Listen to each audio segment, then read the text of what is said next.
लोकसभा में विपक्ष के नेता और कांग्रेस सांसद राहुल गांधी द्वारा मनुस्मृति वाले बयान पर अब सियासी बहस छिड़ चुकी है।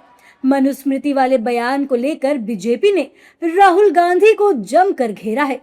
पहले हम आपको राहुल गांधी के उस बयान को सुनवाते हैं जिसमें राहुल गांधी ने मनुस्मृति का जिक्र किया और उसी बयान पर सियासी जंग शुरू हुई है। दरअसल राहुल गांधी ने छात्रों की गूंज कार्यक्रम के दौरान महाराष्ट्र में युवा लड़कियों को संबोधित करते हुए कहा था कि इस ग्रंथ में महिला विरोधी बातें लिखी हैं। महिला बचपन में अपने पिता, जवानी में अपने पति और बुढ़ापे में अपने बेटों के अधिकार या फिर कंट्रोल में रहती हैं। महिलाएं किसी के अधीन नहीं हो सकती। एक समस्या है और काफी बड़ी समस्या है। जब भी मैं पुरुष से बात करता हूँ, महिलाओं को 3 बॉक्स में रखा जाता है।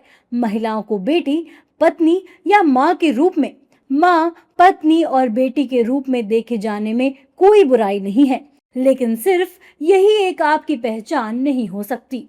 राहुल गांधी के मनुस्मृति वाले बयान ने देश की सियासत को एक बार फिर गरमा दिया है।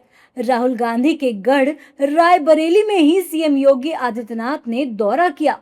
अपने दौरे के दौरान सीएम योगी ने जिले वासियों को 879 करोड़ की 346 विकास परियोजनाओं की सौगात दी। उसके बाद कार्यक्रम को संबोधित किया। अपने संबोधन के दौरान सीएम योगी ने राहुल गांधी के मनुस्मृति वाले बयान पर पलटवार किया। और याद रखना, इससे बड़ी कालगणना दुनिया में नहीं। 43,32,000 वर्ष का एक महायुग हमने माना है, एक पर्याय माना है। 31 पर्याय को एक मनवंतर के रूप में माना है और 14 मनवंतर को एक कल्प के रूप में माना है। यह भारत का काल गणना है और ये किसी और ने नहीं। राहुल जी, ये आपके नाना ने नहीं दिया है, पर नाना ने नहीं दिया है, आपकी दादी ने नहीं दिया है, ये दिया है मनु ने दिया है। ये मनु ने दिया है और जिसको आज भी हर सनातनी जिसका पालन करते अपने पर्व और त्योहारों को मानता है। सीएम योगी ने राहुल गांधी पर आरोप लगाया कि वो देश में, यूपी और विदेशों में भारत को बदनाम करने का काम करते हैं। सीएम योगी ने कहा कि आप भारत की विरासत को कोसना अपना जन्मसिद्ध अधिकार समझते हैं। यूपी के बाहर जाते हैं तो यूपी को अपमानित करते हैं, भारत के बाहर जाते हैं तो भारत को अपमानित करते हैं। आप यूपी के बाहर जाते हैं, रायबरेली और अमेठी आपके लिए वोट बैंक प्राप्त करने का केवल माध्यम रहा है। आप यूपी के बाहर जाते हैं तो यूपी की निंदा करते हैं, भारत के बाहर जाते हैं तो भारत की निंदा करते हैं। देश की सीमाओं पे, देश की सीमाओं की रक्षा करने वाले सैनिकों को कटघरे में खड़ा करते हैं।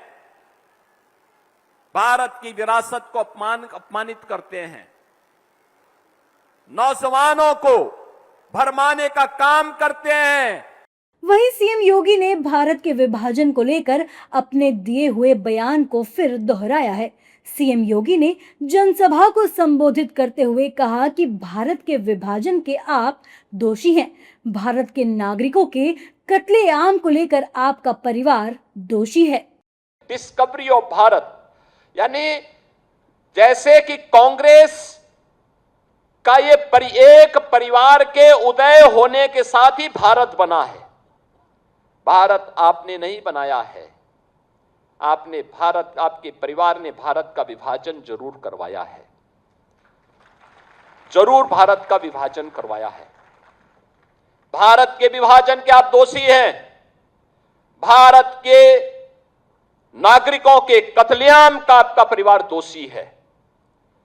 भारत के लोकतंत्र को तोड़ने का और उसका गला घोंटने का दोषी आपका परिवार है। आपको देशवासियों से इसके लिए माफी मांगनी चाहिए। बता दें कि महाराष्ट्र में छात्रों की गूंज कार्यक्रम के दौरान राहुल गांधी के बयान पर अब सियासी बवाल हो गया है। राहुल गांधी का मनुस्मृति वाला बयान अब सियासत का केंद्र बन गया है। राहुल के बयान पर सीएम योगी के पलटवार ने देश की सियासत को एक बार फिर गरमा दिया है।